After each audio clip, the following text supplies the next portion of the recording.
이집트라는 나라가 있습니다. 이집트라는 나라는 전 국민의 95% 이상이 이슬람 교도입니다. 그런데 이 이집트 안에 소수의 기독교인들이 있습니다. 이들은 아무리 공부를 해도 출세하기 어렵습니다. 좋은 대학을 나와도 직장에 다닐 수 없고 정부기관에 입사할 수도 없습니다. 이렇게 큰 불이익을 당하면서도 그들은 여전히 하나님을 예배하고 믿음을 지키며 살아갑니다. 얼마 전에, 상당히 수년 전이죠, 이집트 정부가, 이슬람 정부가 이 기독교인들을 불러서 이렇게 말했습니다. 너희에게, 그렇게 너희가 목숨을 걸고 신앙을 지킨다고 하니 너희에게 신앙의 자유를 주겠다. 대신에 너희는 모가탐이라는 곳에 가서 살아라.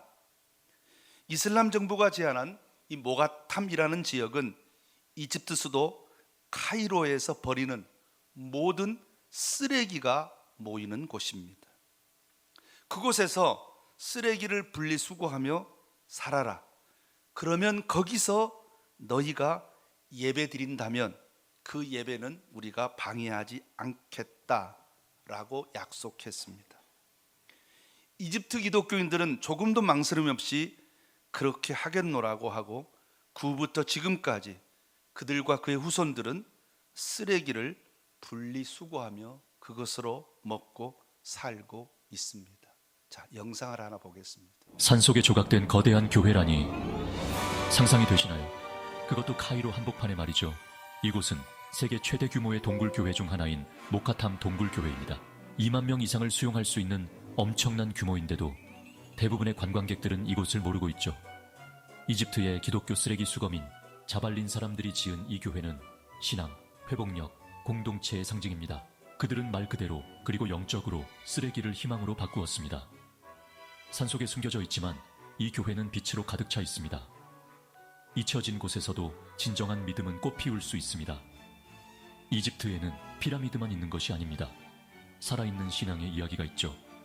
이집트의 숨겨진 경이로움을 더 보고 싶다면 구독하세요. 산속의 조각. 네, 짧은 영상인데요, 여러분 집에 가셔서 혹시 궁금하시면 이집트 쓰레기 마을 교회라고 치시면 영상이 잘 나와 있고 그 지역이 어떤 지역인지 제대로 나와 있습니다. 그들은 예배 때마다 몸을 깨끗하게 씻고 깨끗한 옷을 입고 금방 동굴교회라는 곳에 2만 명가량이 수용되는 교회, 3만 명 정도가 사는데 2만 명이 들어가는 동굴교회를 파서 만들었습니다. 이것이 믿음입니다. 예배를 위해서 편안함을 버린다는 것, 쉽지 않지만 이것이 믿음입니다. 요나가 살던 시대는 북왕국 여로보암 2세 시대입니다. 이때는 경제적으로 아주 번영했습니다. 영토가 확장되었습니다. 하나님의 은혜와 복을 많이 받은 시대였습니다. 그러나 경제적으로 부흥되자 이들은 하나님과 점점 멀어졌습니다. 그래서 하나님은 그들에게 돌아오라고 명령했습니다. 같은 시대의 선지자가, 요나와 같은 시대의 선지자가 누구냐면 바로 아모스 선지자입니다. 아모스 선지자는 아모스 8장 11절로 12절에 보면 주 여호와의 말씀이니라. 보라, 날이 이를지라 내가 기근을 땅에 보내리니 양식이 없어 주림이 아니며 물이 없어 가람이 아니요 여호와의 말씀을 듣지 못할 기갈이라는 경고의 말씀을 하셨습니다. 회개하지 않으면 말씀을 들을 수 없는 상태가 될 것이다. 이 말은 곧 나라가 망하고 교회의 문 닫히고 믿는 자를 찾기가 어려운 영적 암흑의 상태가 올 것이라는 무서운 경고였습니다. 안타깝게도 이들은 그 말에 순종하지 않았습니다. 그리고 아모스 선지자가 죽은 지 30년 만에 이 사람들은 아수르라는 나라에 의해서 망해서 완전히 뿔뿔이 흩어졌고, 우리가 잘 알고 있는 대로 이스라엘 땅은 사마리아로 변하고 말았습니다. 아모스와 같은 시대에 활동하던 사람이 누구냐? 오늘 본문의 요나 선지자입니다. 도대체 하나님은 왜 이렇게 극단적인 두 선지자를 그 땅에 세웠을까요? 아모스 선지자에게 말씀하시기를 회개하고 주께로 돌아오라. 회개의 진정한 모습은 무엇입니까? 내가 잘 믿는다는 것은 나만 잘 믿는 것이 아니라, 따라합시다, 나도 믿고 다른 사람도 잘 믿도록, 나도 하나님께 예배하고 다른 사람도 하나님을 경외하도록, 이게 바로 회개의 상태입니다. 나만 아니라 다른 사람에게도. 그래서 하나님은 아주 정반대로 요나에게 니느웨로 가서 말씀을 전하라고 했습니다. 네가 정말 축복을 받은 백성이라면, 정말 네가 회개했다면, 아모스 선지자의 말대로 네가 정말 회개했다면, 하나님께 돌아온다면 이렇게 다른 사람도 예수 믿게 해야 한다는 것이었습니다. 그러나 요나는 하나님께 불순종하고 니느웨로 가지 않고 다시스로 갔다고 지난 계속해서 말씀드렸습니다. 하나님께서 폭풍으로 그들을 추적하셨습니다. 그리고 나서 요나가 선장에게 발각되고 붙잡혔습니다. 그리고 이제 그는 하나님께서 그에게 명령하신 바를 불순종한 결과가 이렇게 하나님의 야기를 붙잡아러 왔다는 사실을 알고 나를 들어 바다에 던지라고 말했습니다. 그리고 이제 마지막 죽어가는 순간에 그는 무엇을 했습니까? 요나서 2장 3절로 5절 말씀을 한번 찾아서 읽어보기를 원합니다. 다 같이 시작. 주께서 나를 깊음 속 바다 가운데 던지셨으므로 큰 물이 나를 둘렀고 주의 파도와 큰 물결이 다 내 위에 넘쳤나이다. 내가 말하기를 내가 주의 목전에서 쫓겨났을지라도 다시 주의 성전을 바라보겠나이다 하였나이다. 물이 나를 영혼까지 둘러싸우며 깊음이 나를 에워싸고 바다풀이 내 머리를 감쌌나이다 라고 했습니다. 이 말은 요나는 마지막 숨이 떨어지는 마지막 남은 몇 초 혹은 몇 분 사이를 기도로 하나님을 찾았다는 사실을 보여주고 있습니다. 더 이상 숨을 셀 수 없는 순간에 하나님께 기도했다는 것입니다. 비록 불순종의 대가를 치르고 있지만 죽음의 고통 속에서 그는 하나님께 도움을 청하였습니다. 사랑하는 성도 여러분, 위기의 순간에 도움을 청할 수 있는 그런 대상자가 있다는 사실은 대단히 행복한 사람입니다. 사랑하는 성도 여러분, 요나에게는 부르짖을 수 있는 하나님이 계셨다는 사실입니다. 이렇게 부르짖는 요나를 향하여 하나님은 이미 큰 물고기를 예비하시고 그를 삼켜 주셨습니다. 그리고 오늘 본문에서는 요나가 3일 밤낮을 물고기 뱃속에서 보냈다고 했습니다. 여기서 3일 밤낮이라는 말은 수거적 표현으로 하루가 조금 지난 시간 이렇게 표현하는 습관이 있습니다. 꼭 72시간이라고 볼 필요는 없습니다. 자, 그런데 여기서 일정한 기간 동안 요나가 물고기 뱃속에 있었는데 많은 사람들은 이게 가능하냐라고 아주 회의적으로 말하는 사람도 있습니다. 이 문제에 대해서 사람들은 참 신기하죠. 이 문제에 대해서 연구를 많이 해요. 성경에 나와 있는 게 진짜냐 가짜냐 연구를 많이 하는데 브리테니커 사전에 보면요, 1927년 프리턴 신학자의 논문의 발표에 의하면 스펌 고래의 구조를 연구해 봤더니 사람이 그 속에 들어가도 살아남을 수 있다는 결론을 내렸어요. 그리고 실질적으로 1891년 2월 달 사우스 애틀란타 해를 항해하던 영국 배가 포클랜드 앞에서 이렇게 파손이 됐어요. 이것도 여러분 혹시 그 인터넷에 가고 유튜브에 가면 다 나와 있습니다. 21살 된 제임스 버틀리라는 친구가 누구에 의해서 이 스펌 고래에게 잡혀 먹었어요. 그런데 그는 18시간 동안 그 고래 뱃속에 있다가 살아남았고요, 1909년까지 살았습니다. 그래서 그의 이름이 뭐냐 하면 그가 죽었을 때 비석에 뭐라고 하냐, 현대판 요나 제임스 버틀리라고 써 있습니다. 사랑하는 성도 여러분, 1870년에서 1909년까지 살았던 현대판 요나 이야기가 실제로 위키피디아에 보면 기록되어 있습니다. 여러분, 하나님께서 요나를 살리시기 위해서 이렇게 물고기를 준비하셨습니다. 요나가 물속에 들어가는 순간 갑자기 그렇게 엄청나게 불어대던 폭풍이 멈추었습니다. 사납게 분노하던 모든 물이 잔잔해졌습니다. 사랑하는 성도 여러분, 현대인들은 자기 안에 일어난 의분을 정당화합니다. 그러면서도 하나님의 분노에 대해서는 부당하다고 생각하는 경향이 있습니다. 성난 하나님의 개념은 매우 불쾌하게 생각합니다. 하나님이 용서해 줘야지 이렇게 생각하지요. 그러나 하나님은 죄에 대해서 진노하십니다. 하나님의 그 진노, 하나님의 거룩하심은 저와 여러분을 반드시 심판하도록 되어 있습니다. 그래서 그 하나님의 진노, 하나님의 정의로우심, 하나님의 분노를 잠재우시기 원하셔서 예수님께서 십자가에 죽으셨습니다. 마가복음 10장 10절로 45절에는 인자가 온 것은 섬김을 받으려 함이 아니라 도리어 섬기고 자기 목숨을 많은 사람의 대속물로 주려 함이니라고 기록하고 있습니다. 여기서 많은 사람의 대속물이라는 사람은 많은 사람을 대신해서 바쳐진 제물이라는 뜻입니다. 인간은 머리끝부터 발끝까지 죄 덩어리입니다. 그런데 예수님은 죄에 대하여 분노하신 하나님을 그 분노하신 하나님의 분노를 잠재우시기 위해서 사람의 모습으로 오셨고, 그리고 그는 십자가에 죽으심으로 저와 여러분을 구원하셨습니다.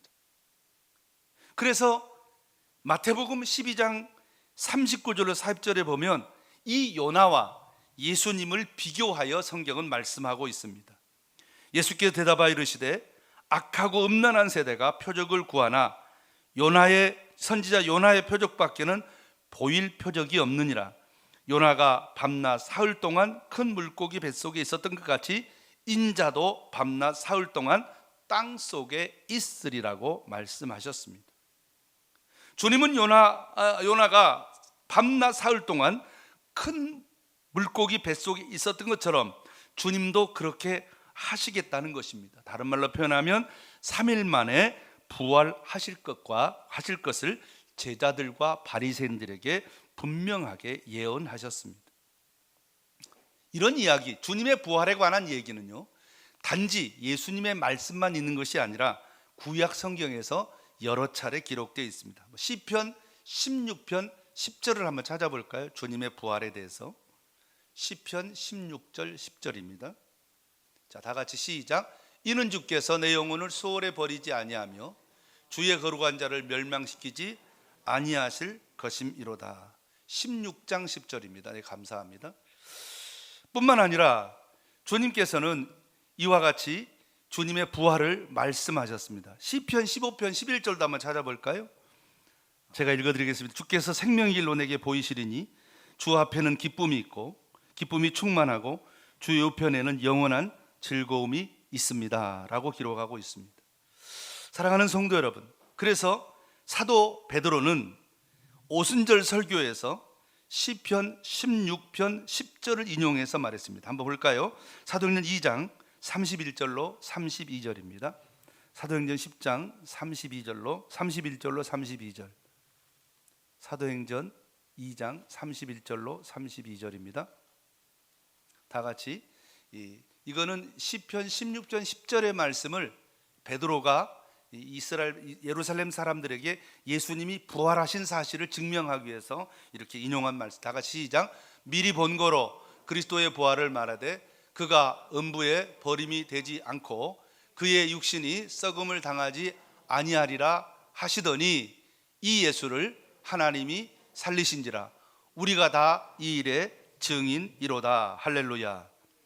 예수 그리스도는 육신의 썩음을 당하지 아니하시고 몸으로 부활하셨습니다. 그래서 주님은 스스로 부활하시며 생명이라고 말씀했습니다. 요한복음 11장에 가라사 나는 부활이요 생명이니 나를 믿는 자는 죽어도 살겠고 무릇 살아서 나를 믿는 자는 영원히 죽지 않을 것이라고 말씀하셨습니다. 예수님은 죽으시고 부활하신 하나님의 독생자입니다. 그 이유는 무엇 때문입니까? 바로 저와 여러분의 죄를 위함이었습니다.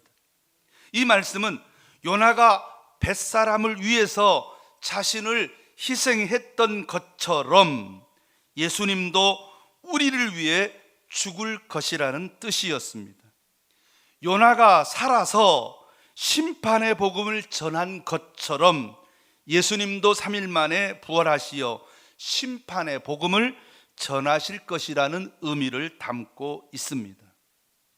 그래서 이 성경은 예수님과 요나를 비교하여 설명하고 있습니다. 물론 요나는 예수님에 대하여 비할 바가 못 되지요.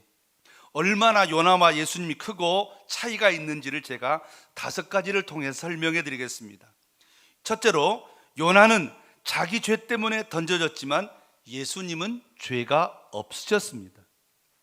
요나는 죽을 뻔하였고 물속에 던져졌을 뿐이지만 예수님은 죄와 형벌에 눌리시고 고난을 겪으시며 실제로 죽으셨습니다.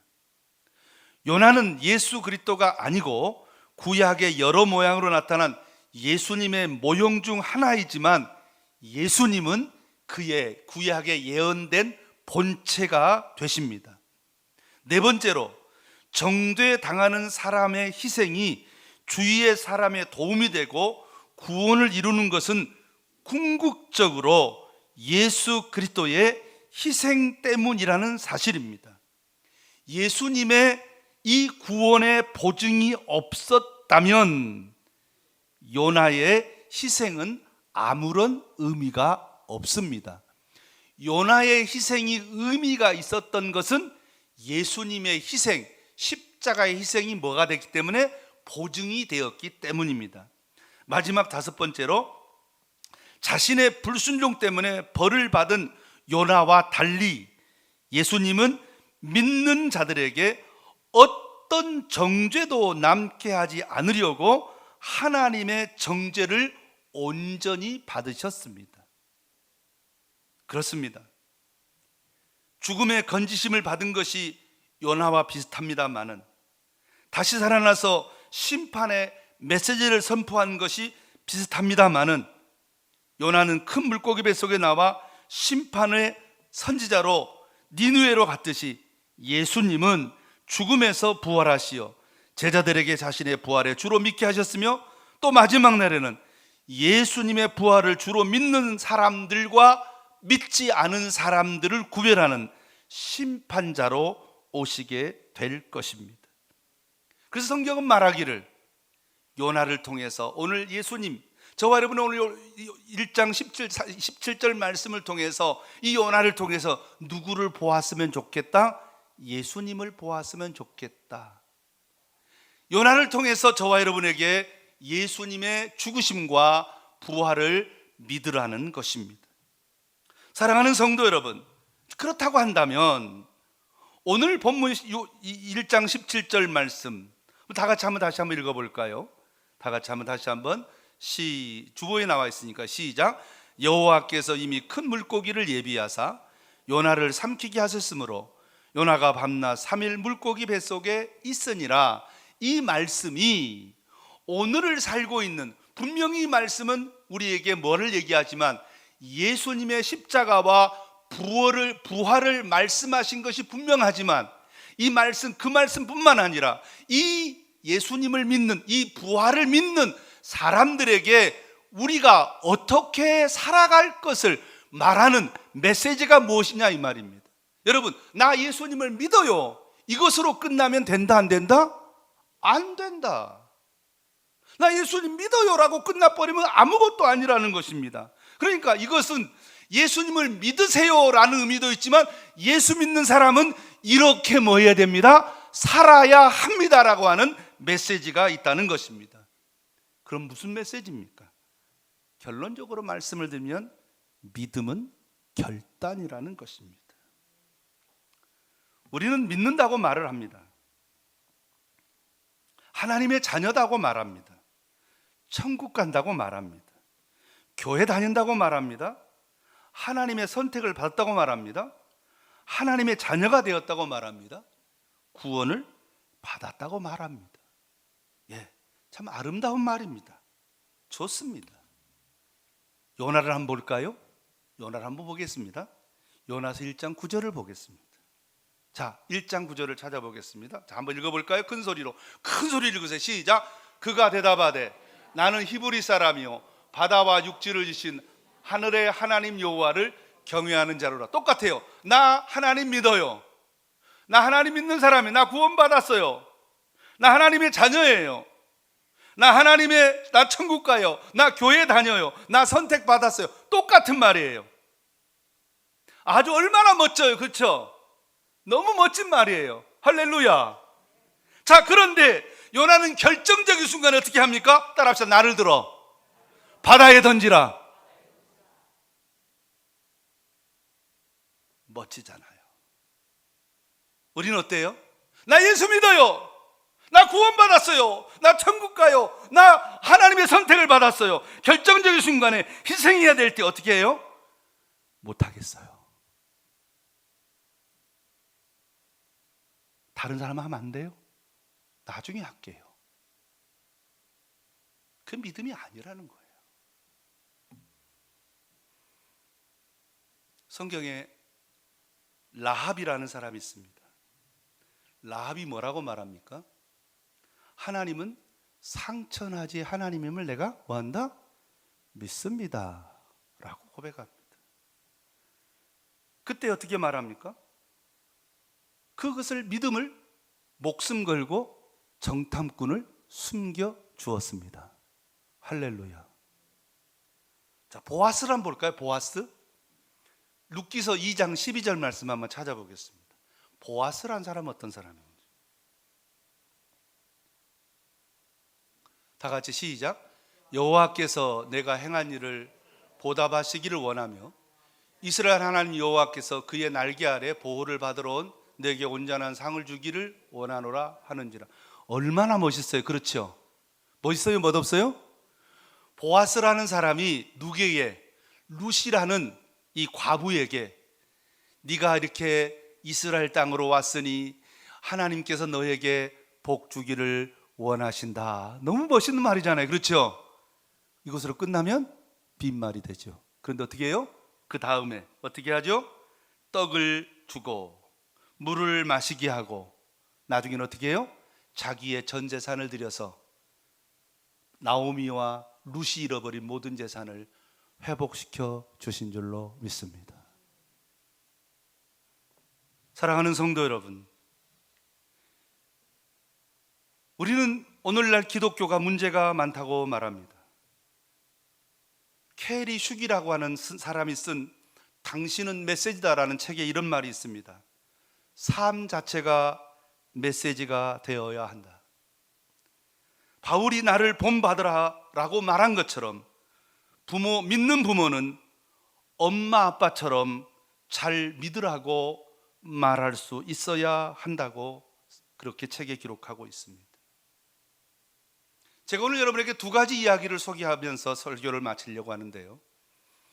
한 가지는 이스라엘 이야기고요. 하나는 우리 동네 이야기입니다. 이스라엘 땅에 랍비라는 사람이 있었습니다. 언젠가 여러분에게 한번 전해진 일이 있습니다. 랍비가 여러 제자를 모아서 제자를 길렀습니다. 그리고 제자들에게 이제 보통 기본적으로 랍비가 제자들을 기를 때 최소한 7년에서 10년 동안을 기릅니다. 그 7년하고 7년이나 10년이 지난 다음에 이제는 너희들에게 랍비의 자격을 주겠다. 마지막 시험을 보겠다고 했습니다. 그 선생님도 이제 제자들을 불러서 이제 마지막 이 시험에 통과하면 내가 너희에게 랍비를 허락해 주겠다. 랍비 안수해서 세워주겠다라고 약속했습니다.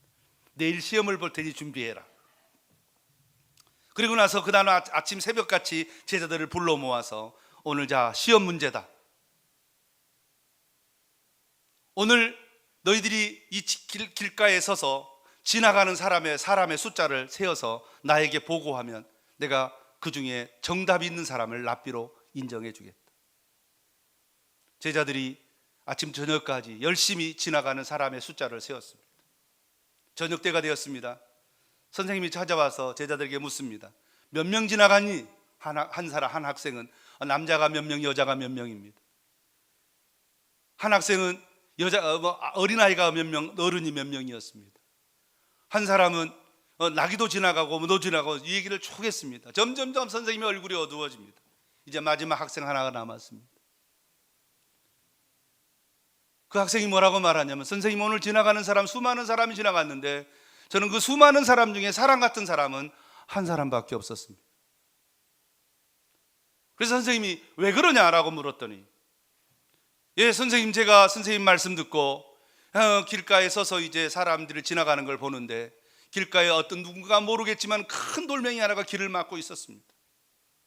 사람들은 그것을 보면서 침 뱉고 지나가고 욕을 하며 지나가고 발로 차고 지나가고 피해서 지나가고 못 본 척하고 지나갔습니다.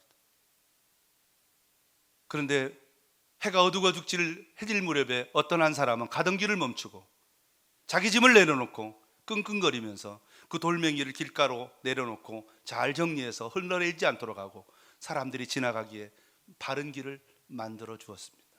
나는 그 사람 한 사람만이 사람이라고 생각합니다.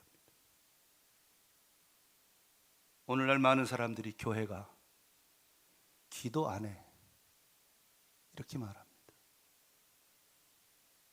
누가 기도해야 돼? 그렇게 말한 사람이 기도해야 되는 거예요. 따라합시다. 본 사람이 책임져라. 신앙은 본 사람이 책임지는 겁니다. 사랑이 없어. 그 사람이 사랑하면 돼요. 사람들은 말하기는 좋아합니다. 말하고 책임지지 않습니다.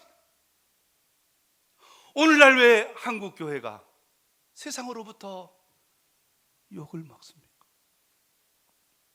말은 많이 하는데 나 하나님 믿어, 나 교회 다녀,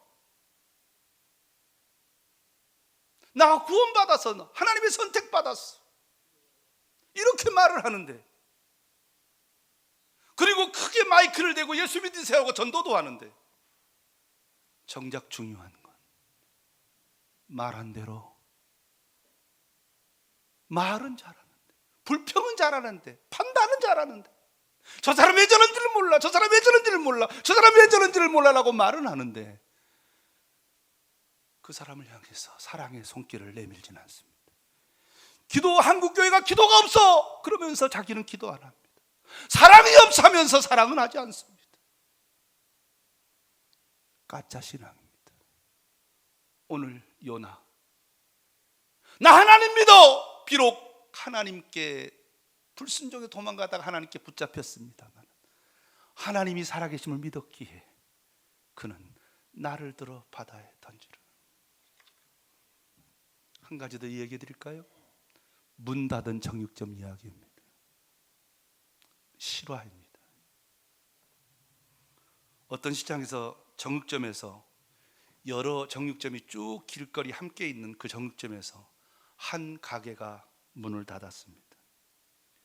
거기 있는 모든 정육점들은 적당히 저울도 속이고 원산지 표시도 숨겨가면서 장사를 해서 이익을 남겼습니다마는 한 가게는 문을 닫게 되었습니다. 사람들은 수군거렸습니다. 왜 그렇게 이 가게는 왜 문 닫았대? 아니 적당히 저울도 좀 속이고 원산지 표시도 좀 속여가면서 새 호박같이 둥글생 적당히 좀 벌면 살지 왜 그렇게 정직하게 하다가 망해 바보같이. 그러자 한 사람이 이렇게 말했습니다. 몰라. 그런데 그 사람 교회 다니는 사람이래.